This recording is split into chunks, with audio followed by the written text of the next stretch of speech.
A mom was being harassed on a plane until the quiet stranger next to her spoke 6 words that shut everything down.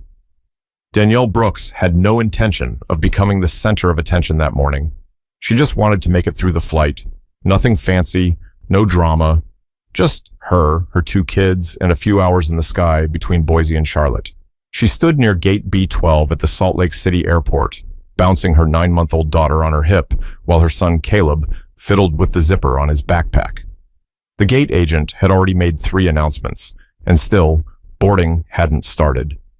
Danielle felt the sweat starting to gather along her hairline, not because of nerves, but because she knew exactly how this was going to go.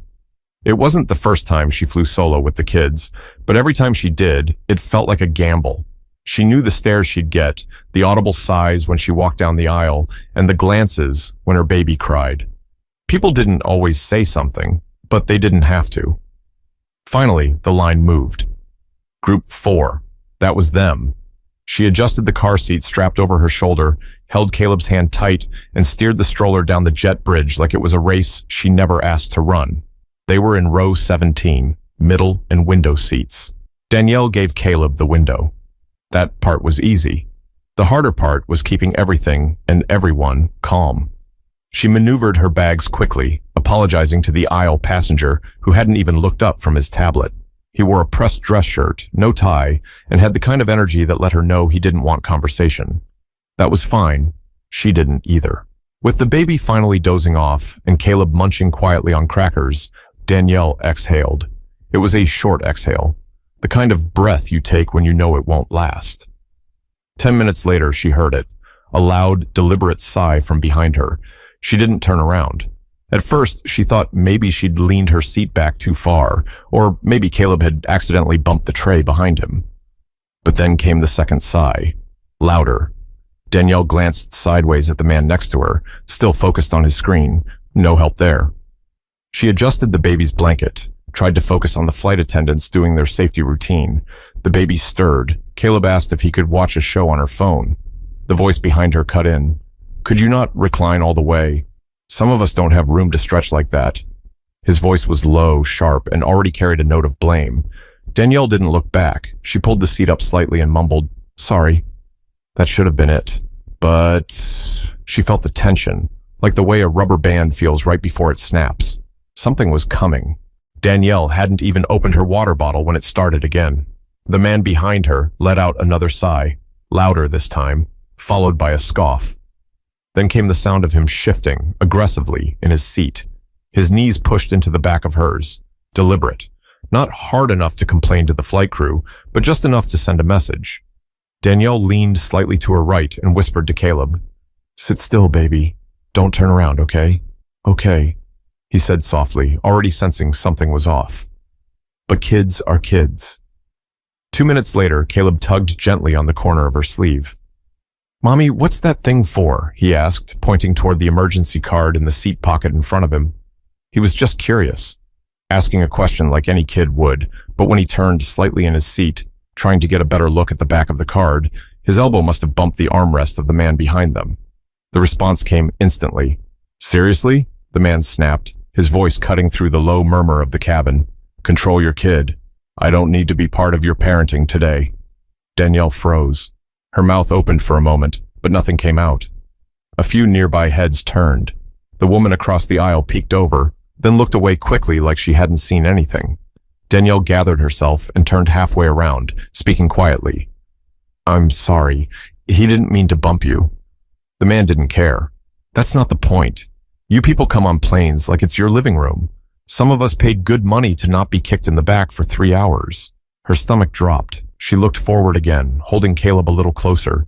She wanted to disappear into the seat, to just blink and be off the plane. But she couldn't. She was still strapped in at 30,000 feet, with her baby asleep against her chest, and her son now staring at the seat in front of him like he was afraid to move. The man behind her kept muttering, not loud enough to alert a flight attendant, but loud enough that she could hear every word. "Unbelievable. Kids everywhere. No respect for other people." Danielle's cheeks burned. She didn't know whether to cry or scream. And the man next to her? Still glued to his tablet, like none of it was happening. Her heart pounded harder. She didn't want to make a scene. She didn't want her kids to remember this flight for the wrong reasons, but she also didn't want to sit there, helpless, while someone treated her like she didn't belong. Caleb tugged her sleeve again. "Did I do something bad?" he whispered. That hurt more than anything. She squeezed his hand. "No, baby, you didn't do anything wrong." But the quiet man beside her finally looked up, and this time he didn't look away. Something in his eyes had changed. The man beside her finally set down his tablet. No dramatic gestures, no sighs or shaking heads, just a calm, deliberate motion, like someone who'd seen 1,000 things worse, and this one had finally earned his attention. Danielle noticed it immediately. He looked over at her first, not the man behind them, and there was something steady in his expression, not pity, not annoyance, just presence, like someone who was finally ready to be part of the moment. "You all right?" he asked. His voice was low but clear, measured, not loud enough for the whole row, just loud enough for her. Danielle hesitated. Her instinct was to say, "I'm fine," and move on, like always. But Caleb was watching. So was the baby, even in sleep. Her tiny hands still curled around Danielle's necklace like she didn't want to let go. She nodded slowly. "It's just been a long day." The man gave a small nod in return. Then he turned his head, slowly, and spoke directly to the passenger behind them. "Sir," he said, "I think that's enough." Silence. The other man seemed caught off guard. "Excuse me," he replied. "You've made your point," the man next to Danielle said evenly. "She's got 2 kids and a full row of strangers to deal with. She doesn't need you making it harder." The man behind them chuckled sarcastically. "You have any idea what it's like to have someone's kid kicking your seat the whole flight?" "I do," the other man said, "because I've had it happen. And when it does, I either ignore it or I politely ask the parent.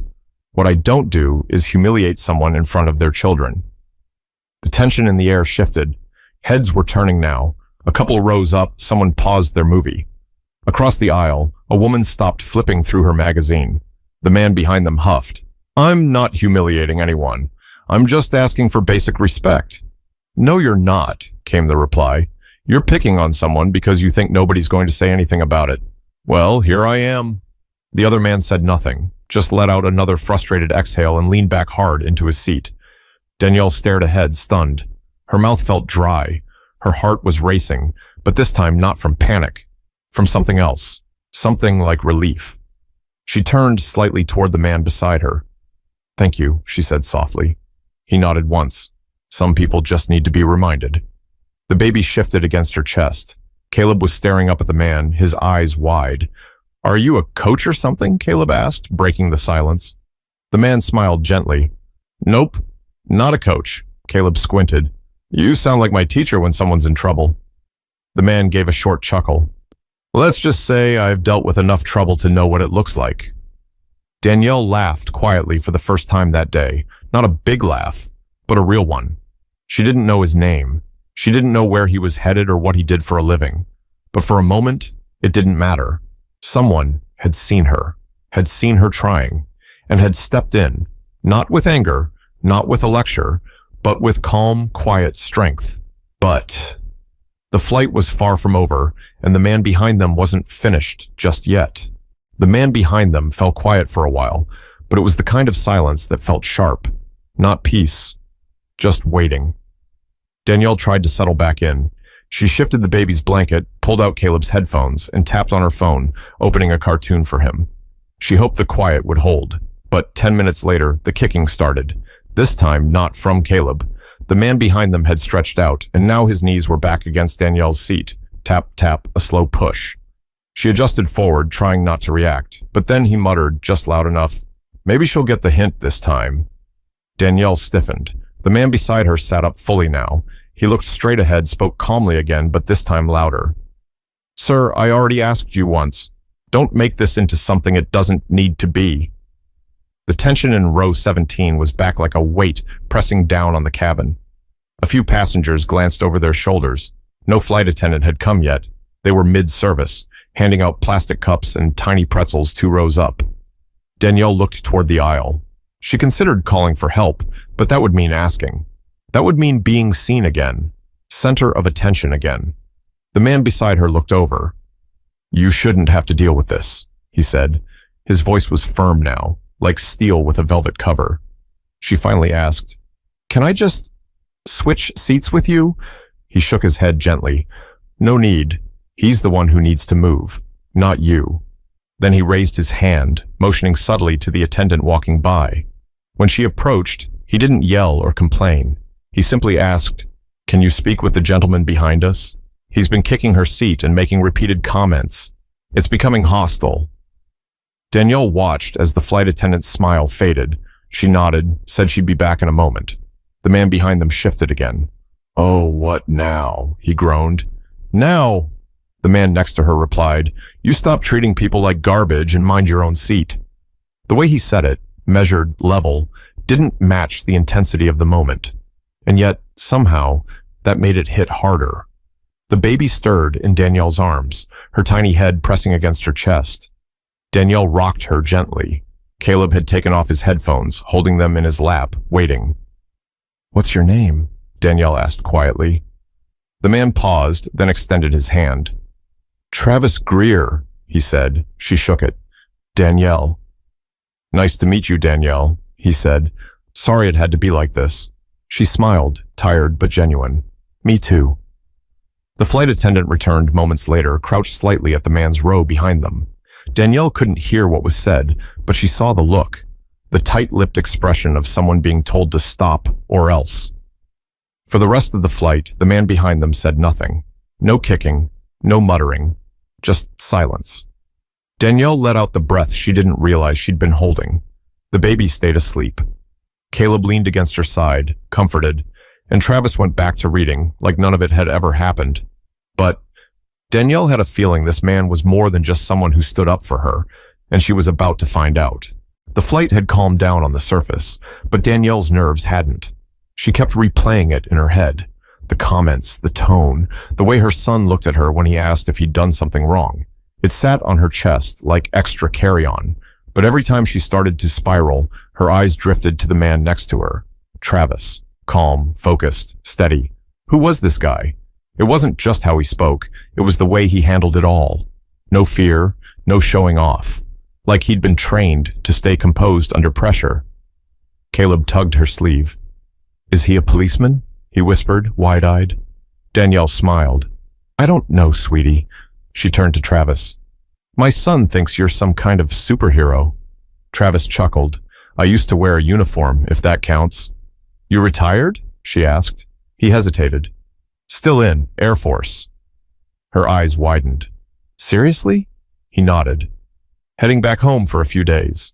Got out of a briefing in El Paso late last night." Danielle blinked. "You just sat through national security and then ended up stuck next to me and a fussy baby?" He smiled. "I've seen more chaos in a tent in Afghanistan. This is peace and quiet." She laughed, genuinely. Loud enough that the woman across the aisle turned and smiled back. Travis leaned in slightly. "Can I tell you something?" "Of course." "You held your ground, and that matters. Most people, they fold. They start apologizing for things they didn't even do. But you stayed calm, and you protected your kids." Danielle's throat tightened. "Thank you," she said. He nodded and turned his attention back to the seat in front of him. But just as Danielle started to settle, the plane jolted. A sharp dip. A few overhead bins rattled. Drinks clinked in plastic cups. Turbulence. Caleb grabbed her arm. "Mom?" "It's okay, baby." The fasten seatbelt sign lit up with a ding, and the captain's voice crackled over the speaker. "Folks, we've hit a bit of rough air. Should pass soon. Flight attendants, please take your seats." Danielle held on tighter. The baby stirred. Caleb leaned against her chest now, clutching his seatbelt. She hated flying, always had. Not because of heights, but because once you were in that cabin, you were stuck. No pause button, no pulling over. The plane jerked again. A few passengers gasped. Travis? Still calm, hands resting on his knees, eyes forward. "You okay?" he asked. Danielle tried to laugh, but it came out shaky. "I don't like the whole falling through the sky thing," he smiled. "You're not falling. This plane's built for this. Turbulence feels big, but it's normal, like hitting potholes in the air." She nodded slowly, breathing deeper. Travis leaned closer. You're not alone. You got through worse than this today. It wasn't just a line. It landed differently. The baby shifted again, opened her eyes, let out a whimper. Danielle rocked gently. Caleb closed his eyes, whispering, "It's almost over. Almost over." And finally the plane steadied. No more dips. No more bumps. Just that smooth forward glide. The cabin relaxed again. People untensed. Conversations resumed, and Danielle let her head fall back gently against the seat. "Thank you," she said again, quieter this time. But the landing was coming soon, and with it something Danielle never expected to hear. The wheels touched down on the tarmac in Charlotte with a soft thump, followed by that familiar screech of brakes and a collective exhale from the cabin. Danielle hadn't realized how tightly she'd been holding her breath. Caleb looked out the window, grinning. "We made it." Danielle smiled and brushed his hair back. The baby, still in her arms, blinked slowly and yawned. People were already standing, even though the seatbelt sign was still on. The man behind them unbuckled quickly, grabbing for the overhead bin with more force than necessary. He didn't say a word, no glance, no apology. He was just done with it. Danielle was fine with that. Let him disappear. She waited until most of the row had cleared before standing. Travis remained seated beside her, calm and patient as ever. She turned to him. "Thank you again. Really, I don't even know how to explain what that meant to me." "You don't have to," he said. "You already did, by being there for your kids." She hesitated, then added, "I don't know how people stay that calm under pressure." He shrugged. "Comes with practice. But honestly, I didn't step in for me. I've got a daughter, too. She's 12 now. I just kept thinking, what if she were you someday? Would I want someone to say something or just sit there and watch?" Danielle swallowed hard. "That's what this world's missing," he added. "A little courage, a little backbone. Not to fight, but just to stand up when it matters." A quiet beat passed between them. Then from a few rows back, someone tapped Danielle's shoulder. A woman, maybe mid-40s, glasses, business suit, offered a soft smile. "I just wanted to say, I saw everything, and you handled that man with more grace than I think I could have managed." Danielle blinked. "Oh, thank you." The woman looked past her, toward Travis. "And you, I hope you don't mind me saying this, but that was one of the most respectful things I've seen on a plane. You didn't humiliate him. You just made it clear what wasn't okay." Travis nodded politely. "Appreciate that." She reached down and grabbed her bag, pausing one last time. "We need more people like you two. Take care of those kids." She disappeared down the aisle. Danielle stared after her for a second, processing the words. Then she turned back to Travis. "I wish I could buy you a coffee or something," she said, half laughing, "but I've got 2 cranky passengers of my own." Travis smiled. "Rain check. Take care of yourself, Danielle." She nodded, then slowly worked her way into the aisle with the kids. As she stepped off the plane, another passenger she hadn't even noticed, a man in his 30s with a neck pillow around his shoulder, gave her a quick thumbs up. Didn't say a word, just nodded once, like he'd seen it too. The baby started to fuss, but Danielle didn't feel that weight anymore. Something in her had shifted. She didn't feel alone this time. She didn't feel small. She turned one last time as they passed through the jet bridge. Travis was still at the exit row, helping an older woman with her suitcase. Calm, steady, like always.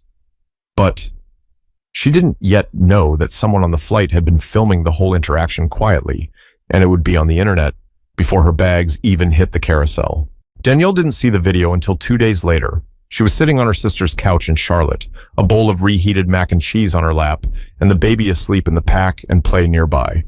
Caleb was building towers with plastic blocks on the floor. Her sister walked in holding her phone, eyebrows raised. "Danielle," she said, "is this you?" The clip was short, maybe 2 minutes. Shaky, like someone had filmed it on their phone from across the aisle. But there she was, mid-flight. Caleb beside her, the man behind her making a comment. And then Travis. His voice calm, his words measured. Standing up, not with force, but with presence. The moment where he turned and simply said, "Sir, that's enough." Danielle's stomach flipped.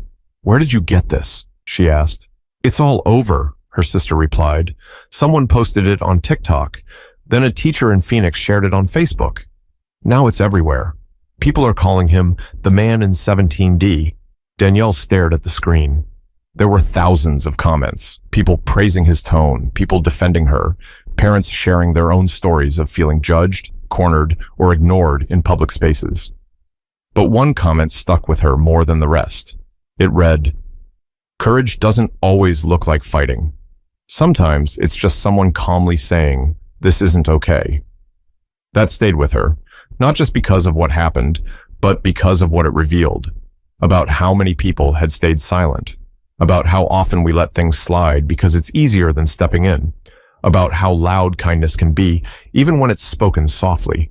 Danielle didn't hear from Travis again. She didn't need to. He hadn't done what he did for thanks. He did it because it was right. And in doing so, he gave her kids something stronger than comfort. He gave them a memory, one where they saw a stranger stand up, not with fists or fury, but with decency. That's the kind of memory that sticks. That's the kind that teaches. If you've ever watched someone be mistreated and wondered if you should say something, you probably should. If you've ever been the person who stayed silent, don't beat yourself up. Just don't stay silent next time. And if you've ever felt like no one sees how hard you're trying, someone probably does. You just might not know it yet. Speak when it matters. Stand where it counts. That moment might seem small, but to someone else, it could mean everything. If this story moved you, share it. Pass it on. Let it remind someone else that quiet strength is still strength, and it's always welcome.